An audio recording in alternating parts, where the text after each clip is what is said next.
বিগত বছরগুলো নিয়ে এবছরও আপনারা গন্ধেশ্বরী মাতার আরাধনায় মেতে উঠলেন রানীঘাট আনন্দধাম বৃদ্ধাশ্রমে, কি বলবেন?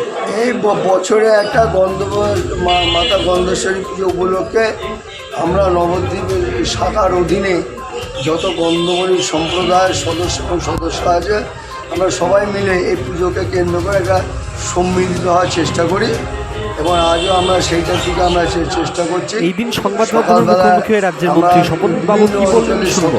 সদস্যরা ছিলেন, তারাই পুজোর আয়োজন করেছে এবং অতঃপর পুজোর প্রসাদ বিতরণ হয়েছে এবং সন্ধ্যাবেলা একটা আলোকসজ্জা হবে এবং একটা ছোটোখাটো সাংস্কৃতিক অনুষ্ঠান হবে। আজকে হচ্ছে এই প্রোগ্রাম এবং আগামীকালও নবদ্বীপবাসীকে সঙ্গে নিয়ে এবং গন্ধমণি সমস্যা সকল সদস্য থাকবেন। ওখানেও আমরা একটা শোভাযাত্রা সহ একটা বিসর্জন করব, এটা আমাদের একটা চিন্তাধারা রয়েছে। আমার নাম শ্রী শ্যামাপ্রসাদ পাল, সভাপতি নবদ্বীপ গন্ধমণি মহাসভা।